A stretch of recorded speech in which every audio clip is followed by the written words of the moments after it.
చతుర్థ స్థానంలో సంచరిస్తున్నటువంటి చంద్రుని యొక్క ప్రభావం వలన ఆర్థికపరమైనటువంటి విషయాల నిమిత్తంగా ఆటుపోట్లు ఏర్పడడం, ఇబ్బందికరమైనటువంటి పరిస్థితులు, ప్రతి విషయానికి కూడా మోసపోయేటటువంటి తత్వానికి నేనే బ్రాండ్ అంబాసిడరా అనేటటువంటి అభిప్రాయం కలగడం, ఎటు చూసినా కూడా తేల్చుకోలేని పరిస్థితుల్లో ఉండడం, ప్రతి విషయంలోనూ కూడా మీ నెత్తి మీదే చెయ్యి వేసి మీ ద్వారానే ఉపయోగాన్ని పొందేటటువంటి వ్యక్తులు మీకు అపకారం చేసేటటువంటి వ్యక్తులుగా మారడం, వృత్తి వ్యాపారపరమైనటువంటి విషయాల నిమిత్తంగా అనుభవించడం లేకపోవడం వలన వ్యాపారానికి సంబంధించినటువంటి అనుభవం లేని కారణంగా ఇబ్బందులు ఎదురవడం, పెద్దల యొక్క మాట పెడజమిని పెట్టడం వలన ఆదాయానికి కూడా ఇబ్బందులు కలగడం, వివాహాది శుభప్రయత్నాలు హాజరవ్వడం వంటి వాటి వలన ఖర్చులు అధికమవ్వడం లాంటివి జరుగుతాయి.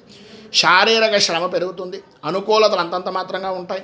ఇబ్బందికరమైనటువంటి పరిస్థితులు, ప్రయాణపరమైనటువంటి విషయాల వలన ఇబ్బందులు, తలకి సంబంధించి అలాగే కంటికి సంబంధించినటువంటి అనారోగ్య సమస్యలు వేధిస్తాయి. అలాగే సంబంధం లేనటువంటి విషయాల వలన ఇబ్బందులు ఎదురయ్యే అవకాశాలు కూడా కనిపిస్తున్నాయి. ఆరోగ్యపరమైనటువంటి సమస్యలు ఎదుర్కొంటారు. బంధుమిత్రులతో విరోధాలు, కుటుంబపరమైనటువంటి విషయాల నిమిత్తంగా సమస్యలు తల ఎత్తేటటువంటి అవకాశం కనిపిస్తుంది. వాహనాన్ని నడిపేటటువంటి సమయంలో, రాత్రిపూట ప్రయాణాలు చేసేటటువంటి సమయంలో కొంచెం జాగ్రత్త పడడము అనేటటువంటిది చాలా మంచిది. వృత్తిపరంగా కానీ ఉద్యోగపరంగా కానీ సంబంధం లేని విషయాల్లో తలదూర్చకండి. రాజకీయాలకు దూరంగా ఉండడానికి ప్రయత్నం చేయండి.